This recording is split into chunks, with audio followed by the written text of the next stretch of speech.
আসসালামু আলাইকুম।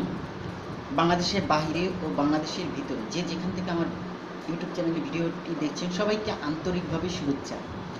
বুঝতেই পারতেছেন আজ বাংলাদেশের সবচেয়ে অস্থিরতার মধ্যে একটি দিন পার হচ্ছে। আপনাদের কাছে সবার কাছেই আমন্ত্রণ যে শিক্ষার্থীদের যে কোটা আন্দোলন, সেই কোটা আন্দোলন থেকে নাই, কারণ অনেক রক্তক্ষয় হয়েছে, অনেক শিশু মারা গিয়েছে। শুধু শিক্ষার্থীরাই মরেছে তা না, পথচারীও মরছে, রিক্সা চালক মরেছে, চায়ের দোকানদার মরেছে, আর শিশু বাচ্চাদেরকে ছাড় দেয় না। যাত্রাবাড়ি শনি একটা নারায়ণগঞ্জের দিকে তো শিশু মারা গেছে অনেকবার, এমনকি বসিলাতেও একটি শিশু গুলিবিদ্ধ হয়েছে। সেই বাচ্চাটা এখন কী অবস্থায় তা আমি জানি না। মোহাম্মদপুর বসিলাতেও যে অরাজকতার সৃষ্টি হয়েছিল, সেখানেও র্যাব 2 রাতের আধারে মসজিদে পর্যন্ত যে গুলি করে অনেকটা মেরেছে, যার খবর সংবাদপত্র বা মিডিয়ার সামনে আসেনি। আজ বাংলাদেশের করুণ অবস্থা, অনেক দৃশ্য, অনেক কিছু দেখলে যা আসলেই কষ্ট এবং বেদনাদায়ক। আজ এই পরিস্থিতি অস্বাভাবিক করার পিছনে কিন্তু একমাত্র দায়ী পুলিশ প্রশাসন এবং ছাত্রলীগের ক্যাডাররা। ছাত্রলীগের ক্যাডার প্রতিটা ভিডিওতে, যে ভিডিওগুলোতে দেখা যাচ্ছে, ছাত্রলীগ কিন্তু সবার আগে গুলি করছে। একজন শিক্ষার্থীর হাতে কিন্তু বন্দুক বা পিস্তল নেয় না। তারা শিক্ষার্থী, তারা পড়াশোনা জানে, তারা প্রতিহত করার জন্য লাঠি নিতে পারে, ইট মারতে পারে, কিন্তু তারা কিন্তু বন্দুক হাতে নেয় না, কারণ তারা শিক্ষার্থী, তাদের এসে। কিন্তু ছাত্রলীগে এই যে পিস্তলগুলো পেল কোথা থেকে? এই ছাত্রলীগের ভিডিও ফুটেজ কিন্তু এই বিষয়ে কোনো তদন্ত পাইয়েছে। আর পুলিশ সহজে কিন্তু গুলি করার পারমিশন নাই। পুলিশ চলে জনগণের অর্থে, জনগণের ট্যাক্সের টাকায় পুলিশের গুলি সব কিছু। আজকে জনগণের টাকা দিয়েই কিন্তু পুলিশ বাহিনী চলতেছে, আর সেই পুলিশ বাহিনী জনগণের উপরেই গুলি চলে। পুলিশ বাহিনী শান্তি রক্ষার জন্য ঠিকভাবে কাজ করে না। বর্তমানে পুলিশ যে চাঁদাবাজি, সন্ত্রাসীর মতন পাওয়ার খাটাচ্ছে, এটা আসলে ঠিক না। কারণ পুলিশ প্রশাসনে এখন যারা চাকরি করতেছে, তারা তেমন পড়াশোনা করে আসে না। তারা আগে রংবাজ মাস্তানি করেছে, তারাই পুলিশ প্রশাসনের চান্স পেয়েছে, যদি বিষয়টা দেখা হয়। কারণ এই অস্থিরতা পরিবেশটার জন্য সম্পূর্ণ দায়ী ছাত্রলীগ এবং পুলিশ প্রশাসন। সবচেয়ে বেশি নিহত হয়েছে শুধু আবু সাইদ না, আরও অনেক শিক্ষার্থী, অনেক শিশু, পথচারী, চায়ের দোকানদার, রিক্সা চালক, অনেকেই নিহত হয়েছে, যাদের হিসাব নাই। সরকারের মতে, পুলিশ প্রশাসনের মতে 150 জনের পেয়েছে, কিন্তু শিক্ষার্থী এদের মিডিয়া সংবাদপত্রের মাধ্যমে শোনা যাচ্ছে 250 জন, কিন্তু আরও বেশি হবে। কারণ অনেক লাশ গুম করে ফেলেছে র্যাব 2 মোহাম্মদপুরের, যেটি খবর কিন্তু এখনও আসতেছে না বা অনেককে প্রকাশ করতে পারছে না। অনেকের কাছে ভিডিও ফুটেজ বা সবই আছে। আর সবচেয়ে বেশি আহাজারির মধ্যে আছে হাসপাতালগুলোতে যেভাবে কাঁদছে, এবং অনেকে কিন্তু গুলির জন্য অনেক ধরনের সাইড ইফেক্ট করতেছে। এমনকি গুলি লাগার পরে রক্তের সংযোজনের জন্য রক্তও তাদের দরকার হচ্ছে, তারা হাসপাতাল আসছে। এই করুণ দৃশ্য যদি দেখেন, তাহলে অবশ্যই আপনার মনও খারাপ হবে, মনুষ্যত্ববোধ জাগ্রত হবে। তাই আজকে শিক্ষার্থীর আন্দোলন, এটা এখন 9 দফা না, 1 দফায় রূপান্তরিত হচ্ছে। শিক্ষার্থীদের পাশে আজ বাংলাদেশের সর্বস্তরের জনগণ নেমেছে। রিক্সা চালক থেকে শুরু করে শিল্পীরা, ব্যবসায়ীরা, এমনকি মুক্তিযুদ্ধ পর্যন্ত শিক্ষার্থীদেরকে সমর্থন জানিয়েছে। আর রাজনীতির সব দল, বিএনপি, জামায়াত, চরমনাই, হেফাজত ইসলাম, সমস্ত রাজনীতি দল আজ শিক্ষার্থীদের পাশে 1 দফা দাবিতে পাশে এসে দিয়েছে। গতকাল 3 তারিখের যে বিক্ষোভ সমাবেশে এবং যে বিশাল মিছিল, যা ইতিহাসের রেকর্ড ভঙ্গ করেছে, যে এরকম জনগণ রাজপথে নামবে। এই রাজপথে নামার জন্য বাধ্য করছে কে? স্বরাষ্ট্র মন্ত্রণালয়ের তো এই ধরনের গুলি করার পারমিশন তো এইভাবে দেওয়া উচিত হয় না। কারণ গুলি কেন করবে? আমার ভাই বা আমার আত্মীয় বা কেউ তো না, আমাদেরই তো লোক, আমরা বাঙালি মুসলমান। কিন্তু সবচেয়ে বেশি দুঃখের বিষয়, একটি ভিডিও ফুটেজ দিয়ে দেখা হয়েছে যে যখন পুলিশ গুলি করতেছে তখন হিন্দি ভাষায় কথা বলতেছে। এই হিন্দি ভাষায় কথা বলে কিন্তু ভারতের পুলিশ বাংলাদেশে আসার সুযোগ পাবে কেন, বা বাংলাদেশের পুলিশের চাকরি পাবে কেন? বাঙালি মুসলমানদের জন্য অন্তত বিবেক জাগ্রত উচিত। সেনাবাহিনীর প্রতি অনেক আস্থা বিশ্বাস আছে। গত 3 তারিখ শনিবার দুপুরে 1টায় সেনাবাহিনীরা যে মিটিং করেছে এবং যে মতামত দিয়েছে, আশা করি সেনাবাহিনী সেই অপেক্ষায় আছে। আমরা শিগগিরই বিজয়ের দ্বারপ্রান্তেই আছি, কারণ 90% অলরেডি হয়ে গেছে, আর 10% হলেই বিজয়ের দ্বারপ্রান্তের আমরা ধরে ফেলতে পারব। এবং সেই লক্ষ্যেই শিক্ষার্থীরা এগোচ্ছে এবং তরুণ সমাজ দেখিয়ে দিল, এটাকে বলে স্টুডেন্ট পাওয়ার। এক্ষেত্রে কখনোই সম্ভব না। একটি রাজনৈতিক দল যত বেশি বাড়বে তার বিচার হবে, এটা স্রষ্টারই নির্দেশনা। কারণ কেউ অপরাধ করে বেশি দিন ক্ষমতায় থাকতে পারে না। ইনশাল্লাহ স্বৈরাচারী আওয়ামী লীগ সরকারের পতন হবে। এখন অনেক আওয়ামী লীগের নেতাকর্মী বিদেশে গা ঢাকা দিচ্ছে। নারায়ণগঞ্জের ওসমান, যার নাম বিখ্যাত সন্ত্রাসী, সেও কিন্তু চলে যাচ্ছে। তাহলে বুঝেন আস্তে আস্তে কিন্তু আওয়ামী লীগের অনেকে, কিন্তু পুলিশ ভাইরা কি এখনো কি তাদের বিবেক জাগ্রত হয় না? আপনারা জানেন অসহযোগের আন্দোলনের ডাক দিয়েছে। আজ রবিবারতে অনির্দিষ্টকালের জন্য অসহযোগ আন্দোলন চলছে এবং চলবে, অলরেডি চলে গেছে, এবং অসহযোগ আন্দোলনের পাশাপাশি বিক্ষোভ মিছিল চলবে। কিন্তু যে জিনিসগুলো আমাদের করতে হবে, বাস, নগর বন্দর, মাল আমদানি রপ্তানি, গার্মেন্টস ফ্যাক্টরি কর্মীরা, রিক্সা চালক, সিএনজি চালক, এমনকি ব্যাংকের অফিস কর্মকর্তা সবাই বন্ধ করে দেবেন। অফিসে যাওয়া দরকার নেই, মাসের শেষে বেতনটা নিয়ে আসবেন, কিন্তু তেমন দেওয়া দরকার। বিদ্যুৎ বিল এগুলো না দেওয়াটাই সবচেয়ে বেটার, কারণ এখন আর বিদ্যুৎ বিল দেওয়ার কোনো প্রয়োজন নাই, সরকারি কর দেওয়ার প্রয়োজন নাই, সব কিছু বন্ধ করে দেন। প্রবাসী ভাই ও বোনদেরকে বলবো, আপনারা যারা রেমিটেন্স পাঠান ব্যাংকের মাধ্যমে, সেই রেমিটেন্স আপাতত বন্ধ করে দিন। কারণ আজকে আপনারা যে এত কষ্ট করতেছেন বিদেশে থেকে বাংলাদেশের রেমিটেন্স পাঠাচ্ছেন বাংলাদেশের জনগণের জন্য, কিন্তু আপনার ভাই আপনার জনগণকে মেরে ফেলছে। আপনার টাকায় যারা চলে, পুলিশ প্রশাসন, সরকার, তারা গুলি করে শিশু বাচ্চারাও পর্যন্ত রেহাই পাচ্ছে না। ছাদে বারান্দায় তারাও গুলিবিদ্ধ হয়েছে, তারা তো রাস্তায় নামে নাই। আজকে এখন সর্বসাধারণের স্কুল কলেজ ছেলেমেয়েরাও এখন রাজপথে নেমে এসেছে, মুক্তিযোদ্ধারা নেমে এসেছে। প্রবাসী ভাই ও বোনদেরকে বলবো, আপনারা রেমিটেন্স পাঠানো বন্ধ করুন। দেশের জনগণের জন্য এবার চিন্তা করেন। এবার আরেকটি বিজয় আমাদেরকে আনতে হবে, গণতন্ত্রকে অভ্যুত্থান ঘটাতে হবে। গণতন্ত্রকে ফিরে আনতে প্রবাসী ভাই বোনদেরকে অনেকটা এগিয়ে আসতে হবে, কারণ রেমিটেন্স বন্ধ করে দিলেই সরকার অচল হয়ে যাবে। সরকারকে অচল করতে অসহযোগ আন্দোলনের ডাকতে সারা দিন, এবং মুদি দোকান যারা দোকান খুলবেন তাদেরকে বলা হয়েছে 11টা থেকে দুপুর 1টা পর্যন্ত খোলা রাখবেন, তারপরে বন্ধ করে দিবেন, কারণ এটি এখন দরকার। আর ফার্মেসি, হাসপাতাল, জরুরি সেবামূলক যে প্রতিষ্ঠানগুলো যেমন হাসপাতাল, অ্যাম্বুলেন্স গাড়ি, ফার্মেসি, এগুলো কিন্তু খোলা থাকবে, কারণ আমাদের বাংলাদেশকে একটি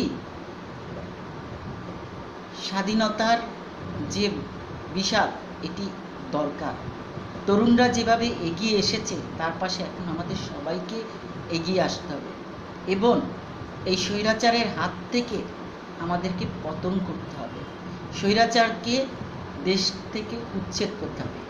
এরশাদও স্বৈরাচারই করছে, কিন্তু এত নির্মম, এত লোক মারা যায় নাই।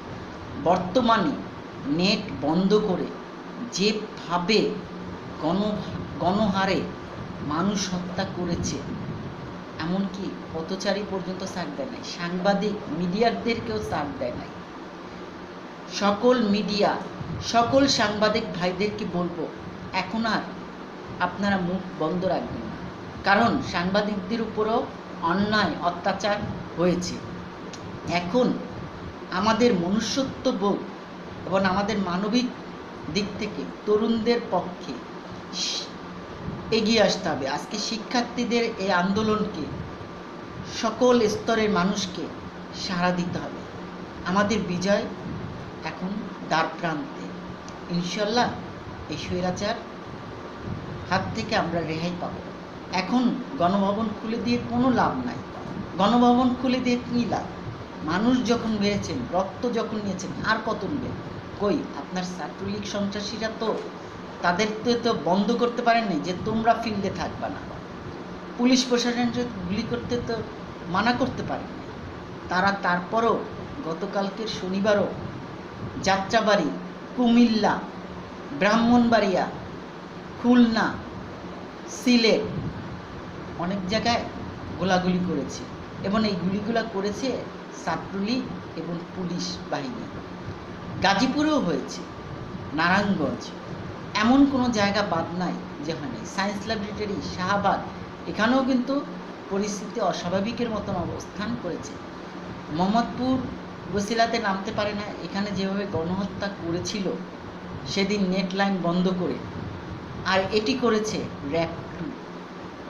এটি এজন্য আমি বলছি, এগুলো এখন জানা দরকার, জনগণের জানা দরকার। আজকে জনগণ সবচেয়ে অসহায়ের মধ্যে আছে। এই স্বৈরাচারের হাত থেকে বাঁচতে হবে। মাননীয় প্রধানমন্ত্রী হিসেবে আপনি ছিলেন, আপনি এখনও আপনার সম্মান আছে, যদি সম্মান রাখতে চান।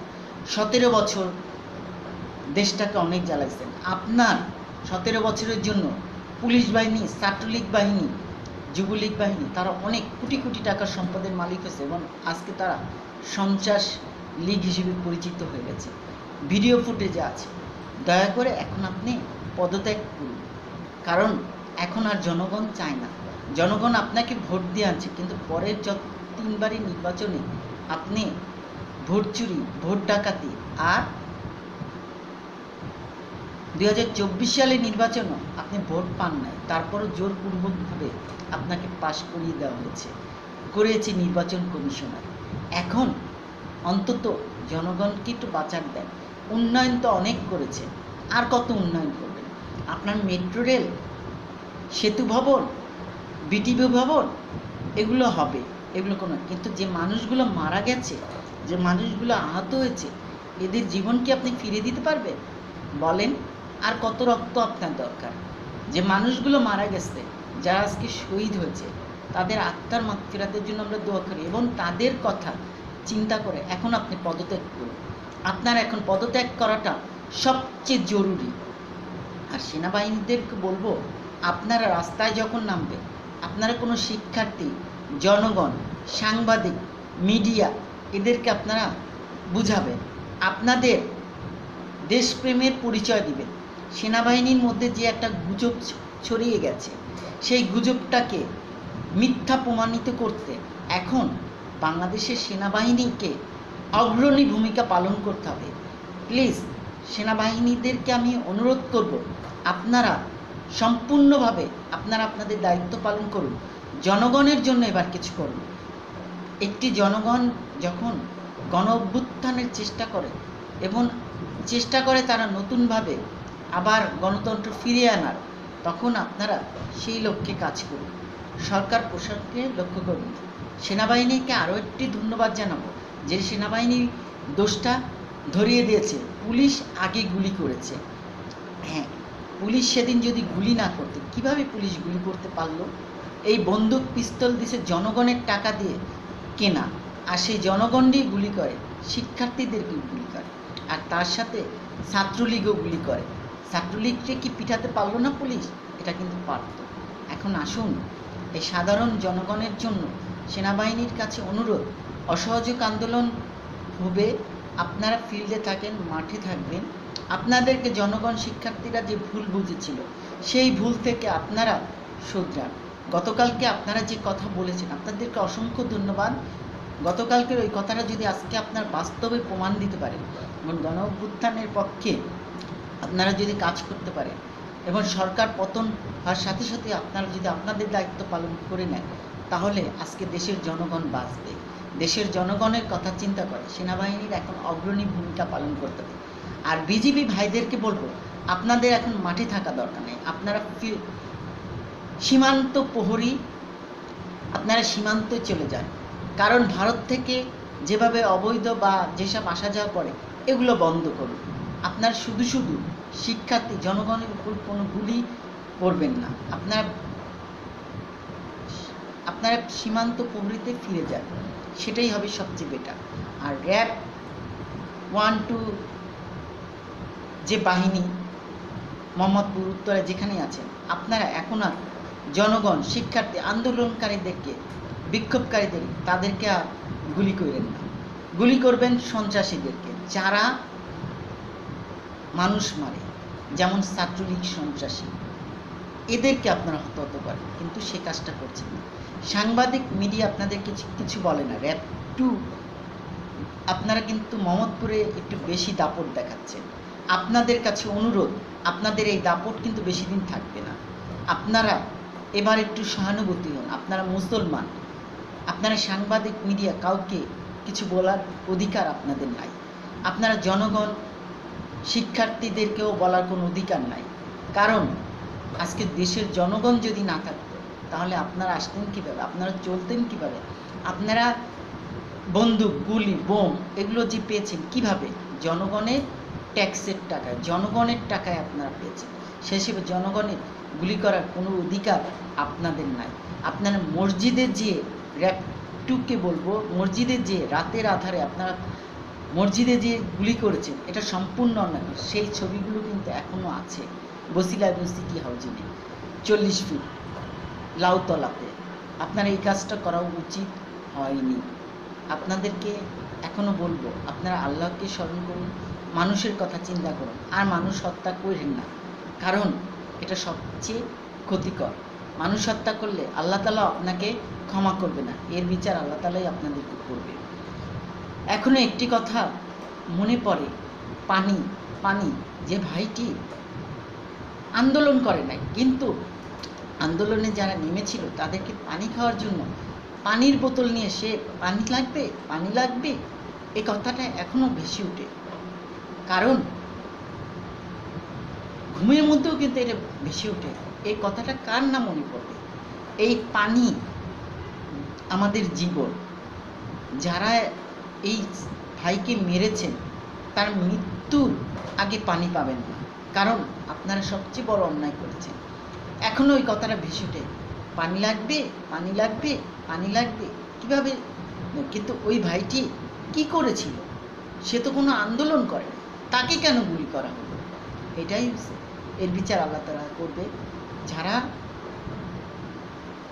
এক শহীদ হয়েছে এই আন্দোলনে, তাদের আত্মার মাগফিরাতের জন্য আমি বিশেষভাবে দোয়া করি, আল্লাহর কাছে বলি তাদের তুমি হেফাজত করো, এবং এই যারা শহীদ হয়েছে তাদের রক্তের বৃথা যেতে দিও না। আমরা যেন গণতন্ত্রকে আবার ফিরে পাই, স্বৈরাচার আওয়ামী লীগ সরকারের হাত থেকে যেন আমরা রেহাই পাই, এই দোয়াই করি। এবং এখন আমরা প্রায় দ্বার প্রান্তে। সাবেক ভিপি নূর অবস্থা যা করেছে, সাবেক ভিপি নূর সে একজন রাজনীতিবিদ হিসেবে শিক্ষার্থীদেরকে পরামর্শ দিতেই পারে, এটা সে কোনো অন্যায় করে নাই।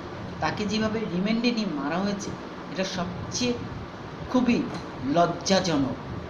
এবং সাবেক ভিপি নূরের ওয়াই যেভাবে সাংবাদিক মিডিয়াদের সামনে চোখের পানি ফেলছে এবং কথা বলছে, আমারও মন কেঁদে উঠেছিল।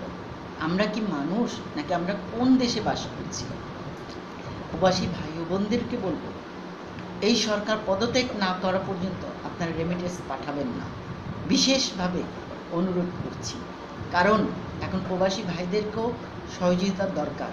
90% অলরেডি হয়ে গেছে, আর 10% দরকার। আমরা তাহলে বিজয় অর্জন হবে।